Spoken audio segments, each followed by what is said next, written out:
Kanchipuram వకుడా silks, నాణ్యత మా ప్రాధాన్యత. మదీనాగూడ, మియాపూర్, హైదరాబాద్ లో త్వరలో శుభారంభం.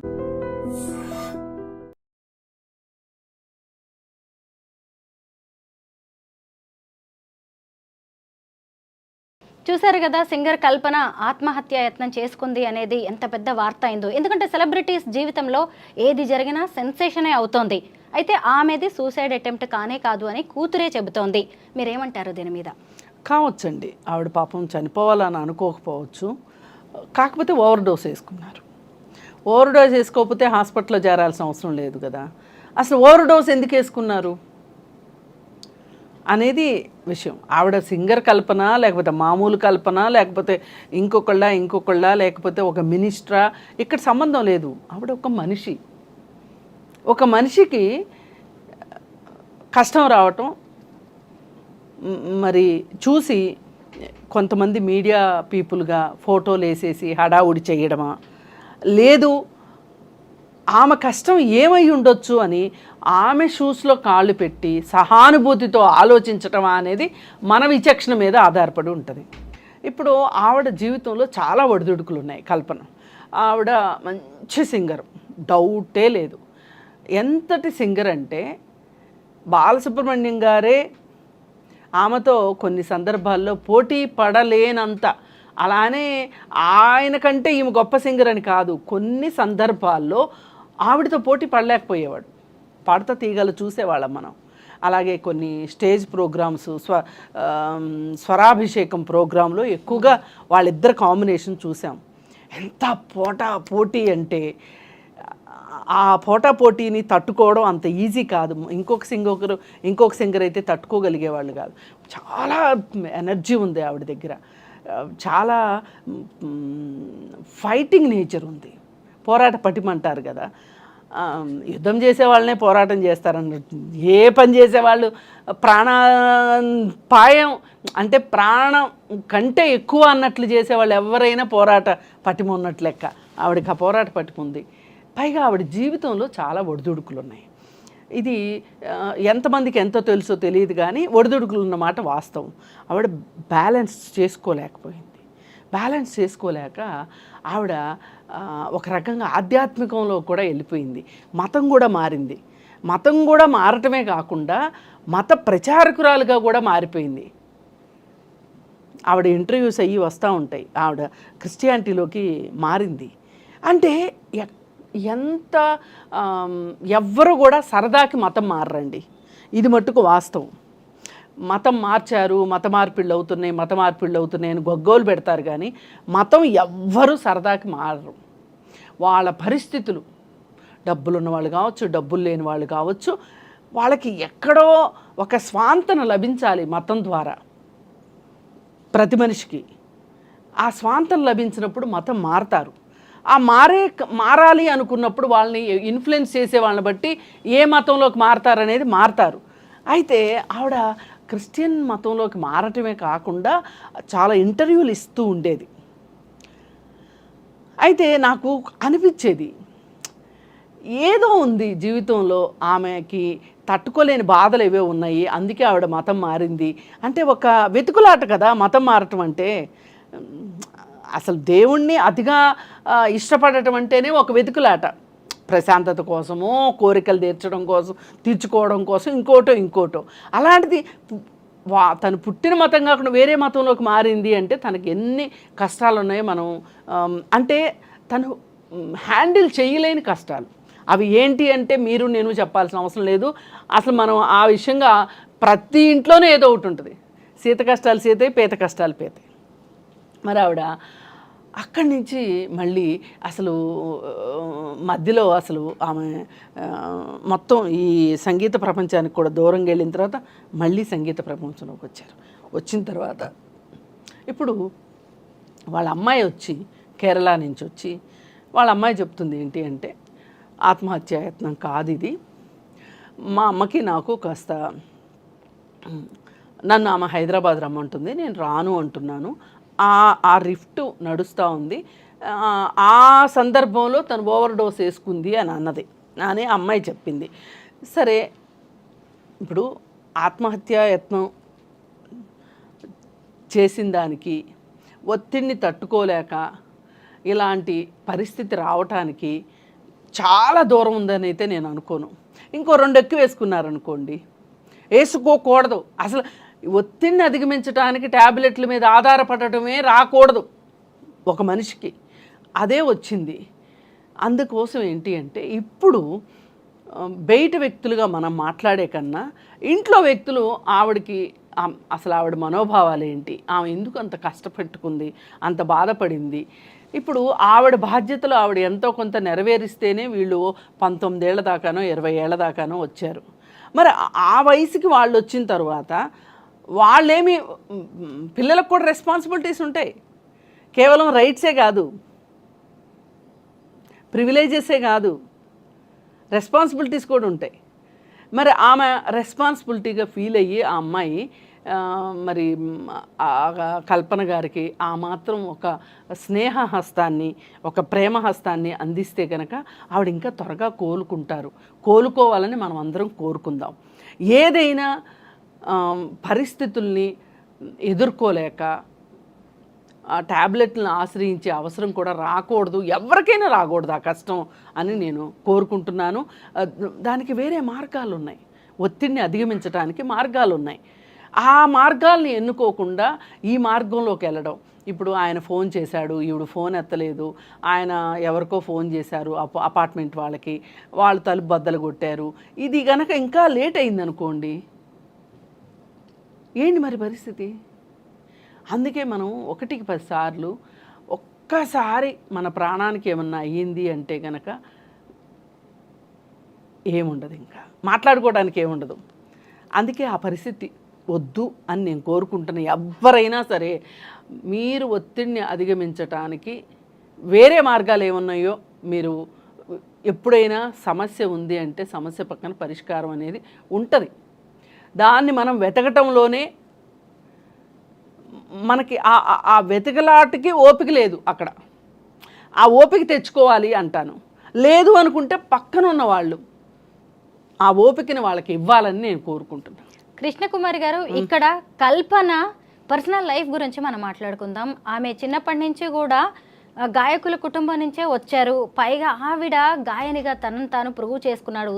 తెలుగు, తమిళ్, మలయాళం, కన్నడ భాషల్లో 1500కు పైగా పాటలు పాడారు. 3000కు పైగా షోస్ చేశారు. ఆమె ఎంతో కాంపిటీషన్ ఉండే ఈ మ్యూజిక్ వరల్డ్లో ఆమె తనను తాను నిరూపించుకున్నారు. అయితే ఇటు పర్సనల్ లైఫ్కి వచ్చినప్పుడు ప్రసాద్ ప్రభాకర్ అనే వ్యక్తిని ఆమె పెళ్లి చేసుకున్నారు. 19 ఏళ్ల కూతురు కూడా ఆయన దగ్గరే చెన్నైలో ఉంటుంది. ఇప్పుడు అమ్మాయి కేరళ నుంచి వచ్చినట్టుంది. అయితే మొత్తానికి వ్యక్తిగతంగా అయితే కొన్ని ఇబ్బందులు ఉన్నట్టున్నాయి. దానికి ఆమె స్లీపింగ్ పిల్స్ వరకు వెళ్ళారు, హై డోస్ తీసుకున్నారు. అయితే ఆవిడకి అంతా బాగుండి ప్రాణాలతో బయటపడ్డారు. ఇక మీదటైనా ఆవిడ ఈ ఒత్తిళ్లను కావచ్చు, ఈ ఛాలెంజెస్ని అధిగమించి ఎలా ముందుకెళ్తే మంచిదంటారు?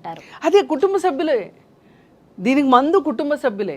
ఆవిడ్ని ఓదార్చాలి, ఆవిడకి దగ్గరగా ఉండాలి. ఉండి ఆవిడకి ఏం అవసరం, ఇప్పుడు ఒకవేళ కౌన్సిలింగ్ అవసరమా, మందులు అవసరమా, ఏం అవసరమో ఏంటి అనేది ఖచ్చితంగా ఒకసారి ఓవర్ డోస్ వేసుకున్నారు అని అంటే వాళ్ళ మనసు వాళ్ళ అధీనంలో లేదు అని అర్థం. ఆ మనసు అధీనంలోకి వచ్చే వరకు కూడా ఇటు భర్త కానీ పిల్లలు కానీ అందరూ ఆవిడకి సహాయ సహకారాలు అందించాల్సిందే. పైగా మీడియా కూడా ఒకంత కాస్త సంయమనం పాటించాలని నేను కోరుకుంటున్నాను. నిజమే, ఎందుకంటే ఆత్మహత్యాయత్నం అన్నారు. సరే, అది నిజమే కావచ్చేమో, కానీ ఇప్పుడు బయటకు వచ్చిన తర్వాత కూతురు ఏం చెప్తుందో విన్నాం కదా. అవును, ఇంకైతే మానేయాలి. పైగా ఇంకొకటి, మీడియాకి తెలియాల్సింది ఏంటి అంటే, తెలియక కాదు తెలిసే చేస్తుంది. కొన్ని మీడియా నార్మ్స్, ఎథిక్స్ ఇవి ఉంటాయి. ఆ ఎథిక్స్ ఫాలో అవ్వకుండా ఫోటోలు ఎడాపెడా ఎక్కడ నెట్లో ఎక్కడ చూసినా ఫోటోలు దొరుకుతాయి. అవి తీసుకొచ్చేసేసి వేసేయడం అనే దాని మీద ఇప్పుడు ఇవాళ ఫేస్బుక్లో చాలామంది అభ్యంతరం తెలియజేశారు. కొంచెం ఆ విషయంలో సంయమనం పాటించాలని చెప్పి నేను ఛానల్స్ వాళ్ళు కూడా అది అర్థం చేసుకొని వ్యక్తిగత జీవితానికి ఒక విలువ ఇవ్వాలి అని చెప్పి నేను కోరుకుంటున్నాను. అయితే సెలబ్రిటీస్ లైవ్స్ గురించి కూడా మనం మాట్లాడుకోవాలి. ఎందుకంటే సెలబ్రిటీస్, సినీ ప్రముఖుల జీవితాల్లో ఏ చిన్నది జరిగినా, చీమ చిట్టుకుమన్నా కానీ ఓ పెద్ద వార్త అవుతుంది, జనానికి కూడా ఇంట్రెస్ట్ క్రియేట్ అవుతుంది. దాంతో కూడా ఉన్నవి లేనివి కలగాపులగంగా ఎన్నో రకాలుగా చేసేస్తూ ఉంటారు. అయితే ఇలా ఇప్పుడు కల్పన గారికే కాదు, చాలామంది వ్యక్తిగత జీవితంలో ఎన్నో కష్టాలు ఉన్నాయి, ఒడిదుడుకులు ఉన్నాయి, సమస్యలు, సవాళ్ళు ఉన్నాయి. చాలామంది ఇలాగా ఆత్మహత్య లాంటి ఆలోచనలు చేస్తూనే ఉంటారు. వాళ్ళకి ఏం చెప్తారు? ఎవరికైనా ఒకటండి, సినిమా ప్రపంచము మామూలు ప్రపంచము, వాళ్ళు మనుషులే, మనము మనుషులమే. కాకపోతే ఏంటంటే వాళ్ళు ఒక రంగుల ప్రపంచానికి ఎక్స్పోజ్ అవుతారు. వాళ్ళకి చాలామంది ఏం చేస్తారు అంటే వాళ్ళకి నీరాజనాలు పలుకుతూ ఉంటారు. దానికి వాళ్ళు అలవాటైపోతారు. ఇది ఒక ఎడిక్షన్ ఒక రకంగా. ఈ ఎడిక్ట్ అయినప్పుడు ఏం జరుగుతుంది అంటే అది ఏదైనా కాస్త తగ్గింది, మోతాదు తగ్గింది అంటే వాళ్ళలో ఒక రకమైన ఒక ఇన్సెక్యూరిటీ వచ్చేస్తుంది. ఒక ఇన్ఫీరియారిటీ కాంప్లెక్స్ పెరిగిపోతుంది. ఇన్ఫీరియారిటీ కాంప్లెక్స్, ఇన్సెక్యూరిటీ రెండు సిస్టర్స్ అంటే కవల పిల్లలు అనమాట. ఇన్సెక్యూరిటీ ఉంటే ఇన్ఫీరియారిటీ వస్తుంది, ఇన్ఫీరియారిటీ ఉంటే ఇన్సెక్యూరిటీ వస్తుంది. దీనివల్ల ఏం జరుగుతుందంటే వాళ్ళు ఈ ఒత్తిడిని తట్టుకోవటానికి, అంటే ఒడిదుడుకులు, వాళ్ళ జీవితంలో ఉండే సెలబ్రిటీ జీవితాల్లో వచ్చే ఒడిదుడుకుల్ని వాళ్ళు తట్టుకోలేరు. సక్సెస్ని, అలాగే గ్లామర్ని, రియల్ లైఫ్ని, మూడింటిని వాళ్ళు బ్యాలెన్స్ చేసుకోలేరు. ఎవరైతే బ్యాలెన్స్ చేసుకుంటారో వాళ్ళు తొణకరు బెణకరు. ఇప్పుడు అమితాబ్ బచ్చన్ లాంటి వాళ్ళు ఉన్నారు, వాళ్ళు బెదర్రు. అలాగే పాత హీరోలు ఉన్నారు, నాగేశ్వరరావు గారు, రామారావు గారు, ఇట్లాంటి వాళ్ళు ఎక్కడ ఒక సినిమా పోయినా, కృష్ణ గారికి అల్లూరి సీతారామరాజు తర్వాత 17 ఫ్లాప్లు వచ్చినాయి. 17, 1 కాదు 2 కాదు. ఎట్లా నిలబడ్డారండి తట్టుకుని? ఇప్పుడు వాళ్ళు నిలబడలేకపోతున్నారు. అసలు లాంగ్ కెరీర్ ఉండట్లా ఇప్పుడు వాళ్ళకి. పోరాటం, ఫైటింగ్. ఈ దీంట్లో ఏమైపోతున్నారంటే వీళ్ళు ఒత్తిడిని అధిగమించడానికి కొంతమంది మద్యపానము, కొంతమంది డ్రగ్స్, కొంతమంది ఏవేవో వ్యాపారాల్లోకి వెళ్ళిపోవటము, అంటే పోయిన చోట వెతుక్కోవాలన్నట్లు ఇలాంటివన్నీ చేసి వాళ్ళు అలసిపోతున్నారు ఒక రకంగా. ఇలా అలసిపోయి ఎక్కడో చోట దొరికిపోతున్నారు వాళ్ళు. ఎప్పుడు పలానా వాళ్ళని పలానా పబ్లో అల్లరి చిల్లరగా చేయటం గురించి ఒక వార్త, పలానా వాళ్ళు గోవాలో డ్రగ్స్ తీసుకుంటూ పట్టుపడ్డారు, లేదు అంటే పలానా వాళ్ళ కారులో డ్రగ్స్ దొరికినాయి. ఇవన్నీ వార్తలు ఇవాళ. ఏంటి ఈ వార్తలకు బేస్ ఏంటి అంటే, అసలు వీళ్ళు ఇలా అవదాలను వచ్చారా ఇక్కడికి? నటిద్దామని వచ్చారు, ఒక గ్లామర్ ఫీల్డ్లోకి గ్లామర్గా ఎదిగిపోవాలని వచ్చారు. కానీ వాస్తవ జీవితంలోకి వచ్చేసరికి లాంగ్ కెరియర్ లేక ఒక ఖర్చులకి, ఒక దీనికి అలవాటు పడిపోతారు వాళ్ళు. ఒక మేకప్కి, వీటికి అలవాటు పడిపోతారు, ఒక లైఫ్ స్టైల్కి అలవాటు పడతారు. ఆ లైఫ్ స్టైలు సినిమాలు ఉన్నంతసేపు లైఫ్ స్టైల్ ఉంటుంది.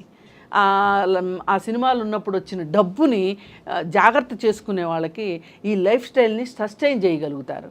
ఎవరైతే ఆ డబ్బుని జాగ్రత్త చేసుకోరో వాళ్ళు వాళ్ళ లైఫ్ స్టైల్ని జాగ్రత్త చేసుకోలేరు. మొన్న చంద్రమోహన్ గారిది ఇంటర్వ్యూ చూశాను, పాతదే. చాలామంది ఫెయిల్ అయ్యారు, పెద్ద పెద్ద ఆర్టిస్టులు. ఎస్వి రంగారావు గారి దగ్గర నుంచి, రేలం గారి దగ్గర నుంచి, రాజనాల్ గారి దగ్గర నుంచి వాళ్ళు పిల్లల్ని పెంచే విషయంలో ఫెయిల్ అయ్యారు. వీళ్ళు ఇబ్బడముబ్బడిగా సంపాదించారు, కానీ ఫ్యామిలీ లైఫ్ని బ్యాలెన్స్ చేసుకునే విషయంలో వాళ్ళు నష్టపోయారు, ఒక రకంగా కష్టపడ్డారు అని. అందుకే నేను అసలు మా పిల్లల్ని సినిమా వైపుకి రానివ్వలేదు. నేను చదువుకోవాలి అని ఆ దీంట్లోనే ఉంచాను అని. అట్లా అంటే సక్సెస్కి 100 కథలు ఉంటాయి, ఫెయిల్యూర్కి ఒకటే ఉంటుంది.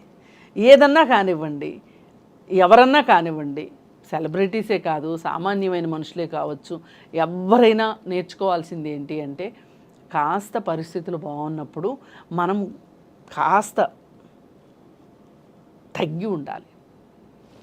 మనం ఈ సందర్భంగా ఐటీ ఎంప్లాయీ అయిన దేవిక గురించి కూడా మాట్లాడుకోవాలి. భర్తతో గొడవైపోయి ఆమె ఊరేసుకొని చనిపోయింది. అంటే వాళ్ళిద్దరికీ మధ్య గొడవ జరగడం వల్ల ఇద్దరు కూడా ఆమె ఒంటి మీద కొన్ని కమిలిన గాయాలున్నాయి.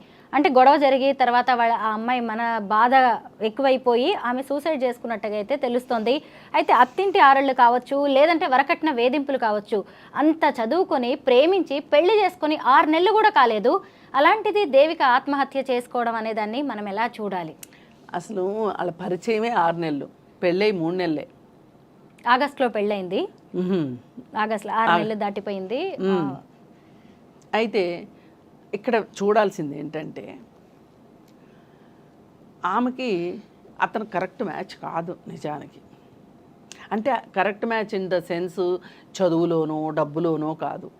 ఆమెకి ఏమైతే ఒక ఆశని కల్పించాడో అతను, మనం హ్యాపీగా ఉంటాము, హ్యాపీగా ఉండటమే మన లక్ష్యం, నేను నిన్ను బాగా చూసుకుంటాను, గుండెల్లో పెట్టుకుని చూసుకుంటాను, ఏవేవో కథలు చెప్పాడు. చెప్తే నిజమని నమ్మింది, పెళ్లి చేసుకుంది. పెళ్లి చేసుకున్న తర్వాత ఆ పెళ్ళి కూడా పెళ్ళికి ముందు ప్రీ వెడ్డింగ్ షూట్స్, గోవాలో పెళ్లి చేసుకోవాలి అనుకోవటము, ఇవన్నీ ఏంటి అంటే అతను ఎప్పుడు కూడా ఎక్కడ ఒకచోట ఆగే మనిషి కాదు అనేది అర్థమవుతుంది మనకి. అంటే అతను వినూత్నంగా ఆలోచిస్తున్నాడు. నా ఫ్రెండ్స్ ఎవరు గోవాలో పెళ్లి చేసుకుని ఉంటారు, నా ఫ్రెండ్స్ అందరిలోకి నేను అధిక్యంగా ఉండాలి, గోవాలో పెళ్లి చేసుకోవాలి. ప్రీ వెడ్డింగ్ షూట్స్, ఆ డాన్స్ ప్రాక్టీస్లు, డాన్సులు, తను పైగా కొంచెం యూట్యూబ్ ఇన్ఫ్లుయెన్సర్ కూడా అని అంటున్నారు దేవిక. ఏం చేసినా ఏదైనా సరే మనకి కొంచెము సమపాళ్ళలో ఉండాలి. ఏదన్నా చేయండి, ఆ సమపాళ్ళల్లో అనే దాని విషయంలో ఇప్పుడు జనరేషన్ మటుకు 100% అట్టర్ ఫ్లాప్ అని చెప్పొచ్చు. ఎక్కడా వాళ్ళకి బంధాలు లేవు, బంధనాలు లేవు, మోరల్ వాల్యూస్ లేవు, చట్టం అంటే గౌరవం లేదు, చట్టం అంటే భయం లేదు, భక్తి లేదు, బంధాలకు విలువ ఇచ్చేది లేదు, ఏమీ లేదు. వాళ్ళు ఇప్పుడు ఏమనుకున్నారు, ఇప్పుడు ఏం చేయాలనుకున్నారు, ఇప్పుడేం కావాలనుకున్నారు, అంతే. వాళ్ళకి ఈ క్షణంలో బతకాలని డిసైడ్ అయ్యారు. ఇందాకే చదివాను నేను, ఎలన్ మస్క్ ఎవరెవరో ఏమేమో చెప్తూ ఉంటారు, అవన్నీ మీకు అవసరం లేదు, మీరేం చేయాలనుకున్నారో అదే చెయ్యండి. మీరు ఇప్పుడు మీకు సంతోషంగా ఉండాలనిపించిందా, సంతోషంగా ఉండండి, మీ సంతోషాన్ని మీరు వెతుక్కోండి. సంతోషాలు ఊరికే వస్తాయండి వెతుక్కోవడానికి? సంతోషం ఇప్పుడు కొనుక్కునే సంతోషం అయితే గనక మనం కొనుక్కోకుండా వచ్చేస్తాం మన దగ్గరికి. కొనుక్కునే సంతోషాలు ఏంటి? బార్కి వెళ్ళడం, పబ్కి వెళ్ళడం, షాపింగ్ చేయటం, హోటల్కి వెళ్ళడం, ఇవి కదా. అది ఇంకా తీరుకుంటే ఆన్లైన్ గేమ్స్ ఆడటం, ఇవన్నీ చేస్తే నీ సంతోషాన్ని నువ్వు వెతుక్కుంటున్నావు. వీటన్నిటికీ ఏంటండి ఏం కావాలంటే డబ్బు కావాలి.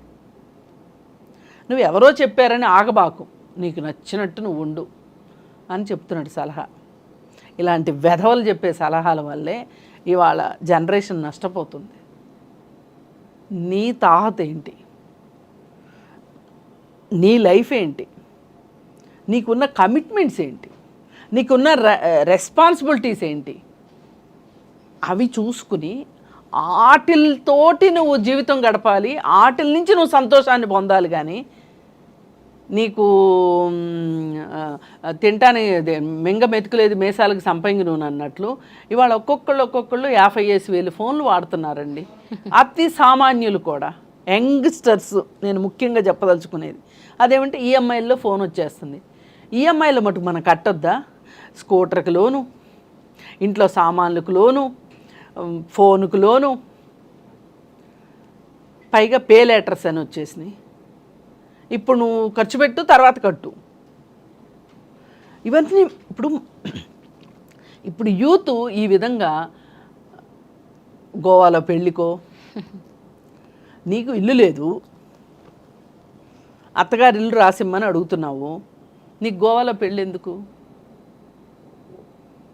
గోవాలో పెళ్ళి ఎందుకు? ఇద్దరు ఉద్యోగం చేస్తున్నారు కదా, మీ ఇద్దరు కలిసి గోవాలో పెళ్ళి ఖర్చులు పెట్టుకుంటే, డౌన్ పేమెంట్ కట్టుకుంటే, అపార్ట్మెంట్ కొనుక్కుంటే, ఇన్స్టాల్మెంట్ కట్టుకోగలరు కదా ఇద్దరు ఉద్యోగస్తులు అయినప్పుడు. అప్పుడు అత్తగారి ఇంటి మీద కళ్ళు ఉండవు కదా. అసలు అత్తగారికి ఇల్లు లేకపోతే ఏం చేసేవాడివి? పక్కింటి వాళ్ళు ఇల్లు లాక్కునేవాడివా? అందుకని అతను వాస్తవానికి దూరంగా ఉన్నాడు, ఊహా ప్రపంచంలో ఉన్నాడు. ఈ అమ్మాయి కూడా ఎంతో కొంత ఈ సోషల్ మీడియా ఇన్ఫ్లుయెన్స్లో ఈ అమ్మాయి కూడా ఉంది. సరిపోయారు ఇద్దరికిద్దరు. కానీ పెళ్ళయింది.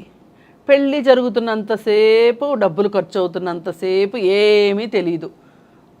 ఆ మత్తులో ఉంటారు. డబ్బులు ఖర్చు పెడుతుంటే చాలా మత్తు ఉంటుంది, మత్తులో ఉన్నారు.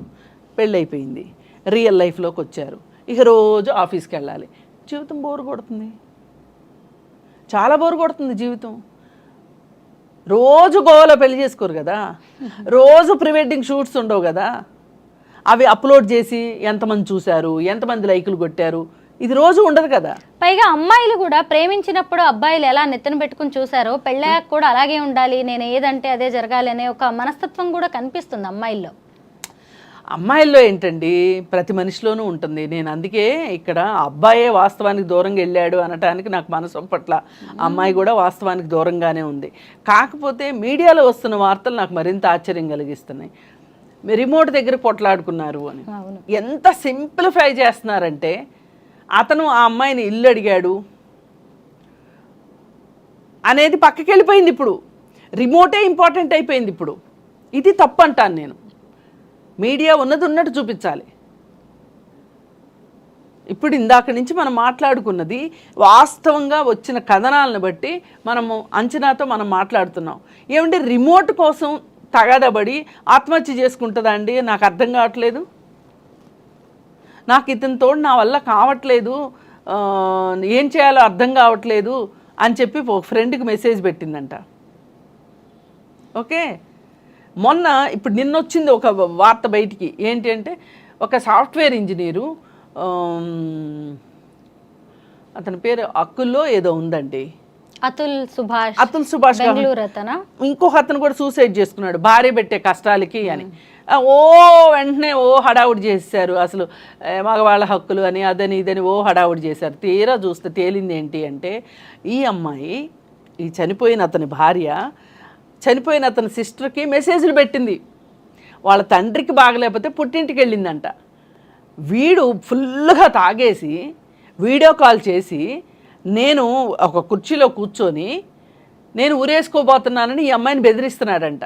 బెదిరిస్తుంటే అందుకు ఆ అమ్మాయి ఆడబడుచుకి చాటింగ్ చేసింది. లేకపోతే అసలు ఈ విషయం బయటకు వచ్చేదే కాదు. నువ్వేం వర్రీ కాకు, వాడు అలాగే బెదిరిస్తాడులే, నువ్వు నిద్రపో, నువ్వు పడుకో. ఈ అమ్మాయి ఏమడుగుతుంది, కొంచెం నువ్వు ఫోన్ చేసి ఇలా అతను చాలా డ్రంకన్ స్టేజ్లో ఉన్నాడు అది ఇదని ఈ అమ్మాయి చెప్తుంది. ఏం చేసుకుంటాడో నాకు భయం వేస్తుంది, చాలా ఇంపల్సివ్గా ఉన్నాడు, ఏం డ్రాస్టిక్ స్టెప్ తీసుకుంటాడో అని భయంగా ఉంది నాకు అని. అంటే ఏం చేయలే అంటే వాళ్ళకి అలవాటు, ఇతని ప్రవర్తన వాళ్ళకి బాగానే తెలుసు అనమాట. అందుకని వాళ్ళు చాలా సింపుల్గా తీసిపారేస్తుంది ఆ అమ్మాయి, అతని చెల్లెలు. ఈ అమ్మాయి మటుకు మౌనిక అనుకుంటా, ఈ అమ్మాయి ఏమో మెసేజ్ల మీద మెసేజ్లు పెడుతుంది. నువ్వు ఇవన్నీ పక్కన పెట్టేసేసి ఫోను సైలెంట్లో పెట్టి పడుకో అని చెప్తుంది. ఇప్పుడు ఇది బయటకు వచ్చింది కాబట్టి సరిపోయింది. ఇప్పటిదాకా ఏమి రాసిందండి మీడియా, ఏమి రాసిందండి? అతను ఒక నోటు పెట్టాడు, నా భార్య రాచి రంపాన పెడుతుంది, నా భార్య వల్లనే నేను సూసైడ్ చేసుకుంటున్నాను అని చెప్పి అతను. ఇప్పుడు ఏంటి అంటే, ఇప్పుడు అర్జెంటుగా వాళ్ళ నాన్న వదిలిపెట్టేసేసి ఇక్కడికి రావాలి, అది అతని ఉద్దేశం. అంటే తండ్రి దగ్గరికి వెళ్ళడానికి లేదు ఆ అమ్మాయికి.